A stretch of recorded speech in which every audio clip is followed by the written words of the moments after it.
राजनीतिक गलियारों की बात करें या मनी लॉन्ड्रिंग के मामलों को अंजाम देने वाले आरोपियों की बात करें तो उनके बीच में केंद्रीय जांच एजेंसी ईडी का नाम कोई नया नाम नहीं है, क्योंकि पिछले कुछ सालों के दौरान में जिस तरह से जांच एजेंसी के द्वारा एक बड़ी कार्रवाई की जा रही है, कई अलग अलग मामलों में एक डंके की चोट पर कार्रवाई की जाती है, तो इस बात को लेकर कई आरोपी भी परेशान होते हैं। लेकिन आज मैं एक ऐसी कहानी सुनाना चाहता हूं जो कहानी इन्वेस्टिगेशन से जुड़ा नहीं है, लेकिन उसको दरकिनार भी नहीं किया जा सकता, उसको नज़रअंदाज भी नहीं किया जा सकता है, क्योंकि इस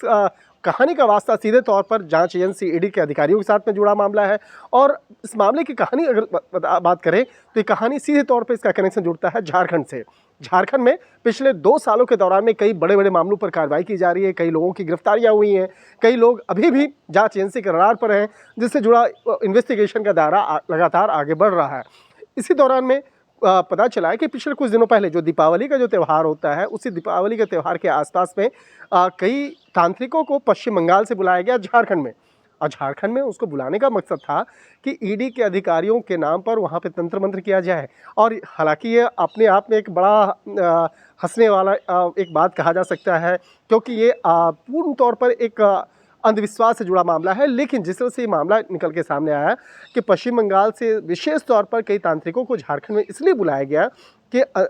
ईडी के अधिकारियों के नाम पर वहाँ पे तंत्र मंत्र किया जा सके, जिससे उसको प्रभावित किया जा सके। हालांकि इन तमाम मामलों पर जो ईडी के अधिकारी को जब इस मामले की जानकारी हुई, जो जिस तरह से हमारे सूत्र बताते हैं कि कई अधिकारियों को बाद में इस मामले की जानकारी हुई, तो वो भी हंसते हंसते उनका पेट फूल रहा था, क्योंकि और इस मामले की जानकारी फिर बाद में ईडी के अधिकारियों को मुख्यालय में भी दिया गया, उनको भी बताया गया कि इस तरह की गतिविधियां वहाँ पर चल रही थी।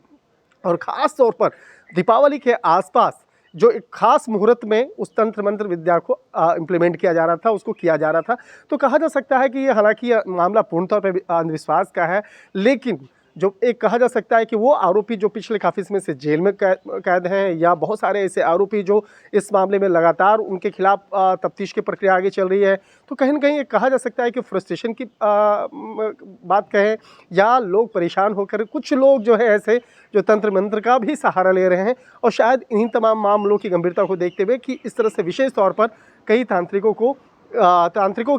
का भी वो मदद ले रहे हैं। तो निश्चित तौर पे जांच एजेंसी अपने तरीके से काम करती है। जांच एजेंसी के अधिकारी पूर्ण तौर पे इस मामले को लेकर थोड़ा सा भी परेशान नहीं है, लेकिन कहीं न कहीं ये मामला जो है एक हास्य बोध के लिए एक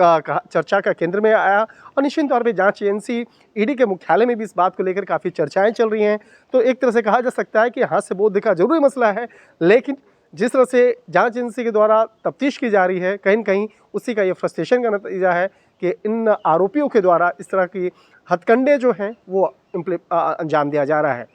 वीडियो जर्नलिस्ट मनमोहन सिंह के साथ शंकर आनंद, ईडी मुख्यालय, दिल्ली।